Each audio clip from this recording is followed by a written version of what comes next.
الحمد للہ نحمده ونصلی علی رسوله الکریم اما بعد اعوذ باللہ من الشیطان الرجیم بسم اللہ الرحمن الرحیم وَإِذِ اسْتَسْقَى مُوسَى لِقَوْمِهِ فَقُلْنَا اضْرِبْ بِعَصَاكَ الْحَجَرَ فَانْفَجَرَتْ مِنْهُ اثْنَتَا عَشْرَةَ عَيْنًا قَدْ عَلِمَ كُلُّ أُنَاسٍ مَّشْرَبَهُمْ كُلُوا وَاشْرَبُوا مِن رِّزْقِ اللَّهِ وَلَا تَعْثَوْا فِي الْأَرْضِ مُفْسِدِينَ۔ سورۃ البقرہ کی آیت نمبر 60 تلاوت کی گئی۔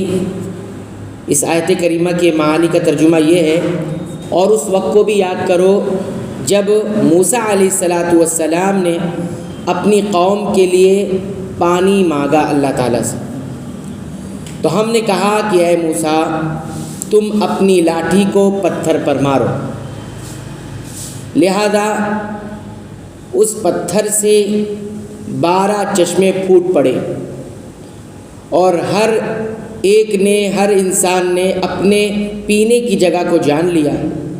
تم کھاؤ اور اللہ کے دیے ہوئے رزق سے پیو اور زمین میں فساد نہ مچاؤ۔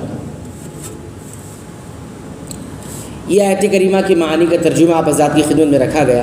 پہلا ٹکڑا ہے وَإِذِ اسْتَسْقَى مُوسَى لِقَوْمِهِ، کہ جب موسیٰ علیہ السلام نے اپنی قوم کے لیے پانی طلب کیا، یعنی اس وقت کو بھی یاد کیا جائے کہ جس وقت موسیٰ علیہ السلام نے اپنی قوم کے لیے پانی مانگا تھا۔ پانی مانگنے سے مراد یہاں پر بارش طلب کی تھی۔ اللہ تعالیٰ نے پانی کے بہت سارے ذرائع رکھے ہوئے ہیں۔ ایک ذریعہ زمین پر پانی اتارنے کا کیا ہے؟ بارش ہے۔ یہ سبب ہے، دنیا والوں کو پانی بارش کے ذریعے سے ملتا ہے، یہ اللہ تعالیٰ کا قانون ہے۔ اور یہاں پر پانی کب طلب کیا تھا؟ یہ جب وہ وادی تیہ میں بھٹک رہے تھے 40 سال، اس کے دوران بھی ہو سکتا ہے اور کسی اور وقت بھی ہو سکتا ہے۔ جب بھی وہ پانی کا مطالبہ موسیٰ علیہ السلام سے کرتے، موسیٰ علیہ السلام اپنے رب سے پانی مانگ لیا کرتے تھے، یعنی بارش ہو جایا کرتی تھی۔ دوسرا ٹکڑا ہے فَقُلْنَا اضْرِبْ بِعَصَاكَ الْحَجَرَ، تو یہاں جب پانی بارش مانگی تو اللہ تعالیٰ نے ان سے کہا کہ تمہارے پاس جو لاٹھی ہے اس لاٹھی کو پتھر پر مارو۔ عصا لاٹھی کو کہتے ہیں، ہم اور آپ اچھی طرح جانتے ہیں، لکڑی کا ٹکڑا، لکڑی کی بنی ہوئی ہوتی ہے، اور حجر پتھر پر مارو، تو یہاں مراد یہ ہے کہ کوئی بھی پتھر ہو اس پر آپ لاٹھی مارو۔ یہ کوئی خاص پتھر نہیں تھا کہ جس پر مارنے سے پانی نکلتا ہے، بلکہ جو بھی پتھر آپ کے سامنے کسی بھی جنس کا ہو، کسی بھی نوعیت کا ہو، اس پر مارو۔ یہی علماء نے اس کی تفسیر بیان کی ہے۔ اب یاد رکھیں، موسیٰ علیہ السلام کے پاس جو لاٹھی تھی اس میں اللہ رب العالمین کی 4 بڑی نشانیاں تھیں۔ کتنی بڑی نشانیاں تھیں؟ 4 بڑی نشانیاں تھیں۔ نمبر 1 تو یہ کہ جب اس لاٹھی کو ہاتھ میں لیے ہوتے، اور ہاتھ میں لینے کے بعد جب اسے ڈالتے تھے، زمین پر پھینکتے تھے، تو وہ کیا بن جاتی تھی؟ سانپ بن جاتی تھی، اور جب اٹھا لیتے تو دوبارہ لاٹھی میں تبدیل ہو جایا کرتی تھی۔ یہ ایک بڑی نشانی تھی اس کے اندر۔ دوسری یہ کہ اگر اس کو پتھر پہ موسیٰ علیہ السلام اللہ کے حکم سے مارتے تو اس میں سے پانی پھوٹ پڑتا، چشمے بہہ پڑتے تھے۔ یہ بھی اس لاٹھی کی دوسری بڑی نشانی تھی، یا اللہ تعالی کی طرف سے ایک بڑی نشانی تھی، جیسا کہ اس آیت میں ہے۔ تیسری یہ کہ اگر اسے پتھر سمندر پر جب موسیٰ علیہ السلام نے مارا تھا تو وہ سمندر کا جو پانی تھا وہ 2 حصوں میں پہاڑوں کی طرح جو ہے کھڑا ہو گیا تھا۔ آپ دیکھیے، پتھر سے پانی نکالا جا رہا ہے اسی لاٹھی کے ذریعے، اور وہی لاٹھی جب پانی پہ مارا جا رہا ہے تو پہاڑوں کی طرح وہ کھڑا ہو جا رہا ہے۔ تو یہ تیسری نشانی۔ اور چوتھی نشانی یہ ہے جو ہم جانتے ہیں جادوگروں کے قصے میں، کہ جادوگروں کے سامنے جب موسیٰ علیہ السلام کا مقابلہ ہوا تو جب جادوگروں نے اپنے جادو سے، سحر سے اپنے رسیوں اور لاٹھیوں کو سانپ کی شکل میں بظاہر دکھایا تو موسیٰ علیہ السلام نے اپنے لاٹھی کو جب پھینکا تو ایک بڑا اژدہا سانپ بن کر سارے جادوگروں کی جادوگری کو نگل گیا۔ بظاہر وہ لاٹھیاں اور رسیاں ہی تھیں، لیکن نظر کا دھوکہ اور سحر کا اثر کہ وہ دیکھنے والوں کو کیا لگتا تھا؟ سانپ لگتا تھا۔ تو یہ 4 بڑی نشانیاں ہیں۔ علماء نے اس آیت کریمہ کے حوالے سے ایک بات یہ بھی کہی ہے کہ کسی کے ہاتھ میں اگر کوئی چیز ہے، معمولی سے معمولی چیز بھی ہے، تو اسے چھوٹا نہ سمجھا جائے۔ کب اللہ رب العالمین اسی چیز کے ذریعے کیا کچھ دکھا دے کچھ پتہ نہیں۔ معمولی سی ایک چیز تھی جس سے موسیٰ علیہ السلام بکریاں یا جو بھی جانور ہوتے تھے اس کو چراتے، پتے توڑتے، ڈیگ لگاتے اور چلتے تھے، لیکن وہی ان کے معجزے کا حصہ بنی۔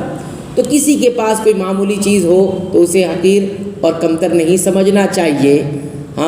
ظالم اگر ظلم کرنے پر آتا ہے تو اس کو سزا معمولی سے معمولی چیزوں کے ذریعے بھی مل جایا کرتی ہے۔ تو یہ آیت کریمہ کا دوسرا ٹکڑا۔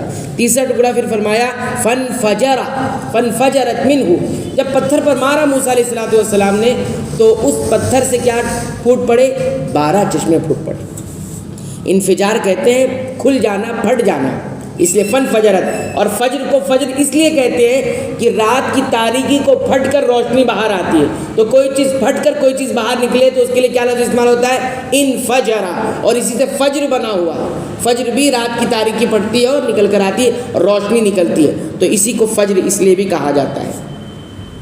اب یہاں بتایا گیا کہ 12 چشمے پھوٹ پڑے تھے، 12 چشمے پانی کے، اس لیے کہ بنی اسرائیل جو تھے، بنی اسرائیل یہ 12 قبیلوں میں بٹے ہوئے تھے۔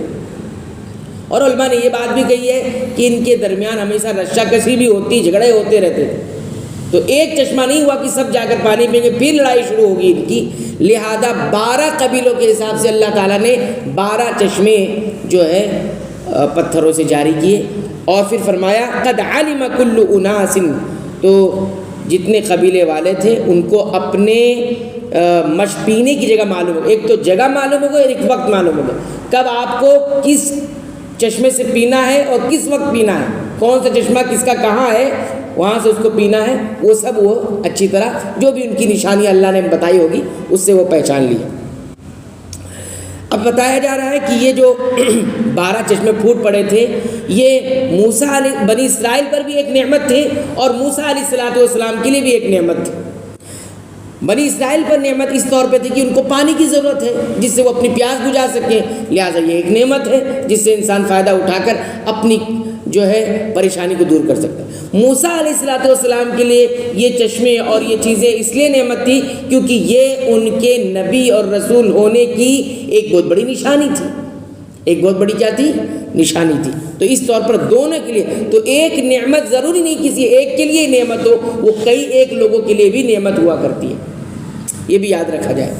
پھر اللہ تعالیٰ نے فرمایا کلوا واشربوا من رزق اللہ، اللہ کے دیے ہوئے رزق سے کھاؤ بھی اور پیو بھی، یعنی اس نے تمہارے لیے یہ پھل نکالے ہیں، تمہارے لیے پانی عطا کیا ہے، اس سے کھاؤ پیے، اباحت کے لیے مباح چیزیں، اس کو حرام نہیں کیا جائے بلکہ ضرورت کے تحت استعمال کیا جائے۔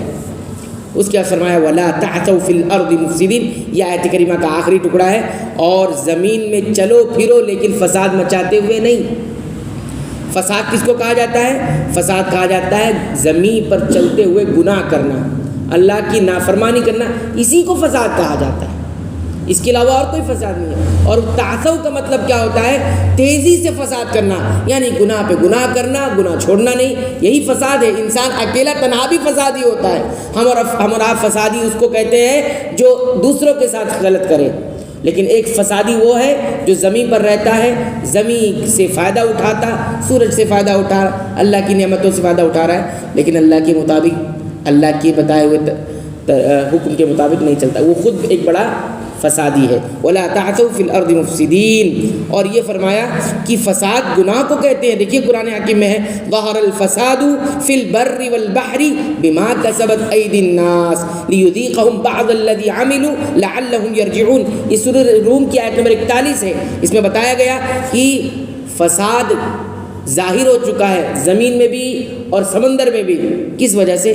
بِمَا كَسَبَتْ أَيْدِي النَّاسِ، انسانوں کی کرتوتوں کی وجہ سے۔ تو فساد کہتے ہی ہیں گناہ کے ساتھ زندگی گزارنا۔ تو اس طرح سے یہاں پر جو ہے آیت کریمہ کی تفسیر مکمل ہوئی۔ یہ سورہ البقرہ کی آیت نمبر 60 تھی، جس کی تفسیر آپ کے سامنے رکھی گئی۔ انشاءاللہ آئندہ درس میں ہم اس آیت کریمہ سے نکات کی شکل میں دیکھیں گے کہ ہم نے کیا کیا سیکھا۔ اللہ تعالیٰ سے دعا ہے رب العالمین تو ہمیں قرآن حکیم کی تلاوت کے ساتھ ساتھ اس کو سمجھ کر غور کر کے پڑھنے کی توفیق عطا فرما، اور جو کچھ سیکھنے کے ملے اس کے مطابق عمل کرنے کی توفیق عطا فرما۔ رب العالمین تو ہمیں بخش دے، ہمارے والدین کو بخش دے، تمام اہل اسلام، اہل ایمان، اہل توحید کو بخش دے، آمین۔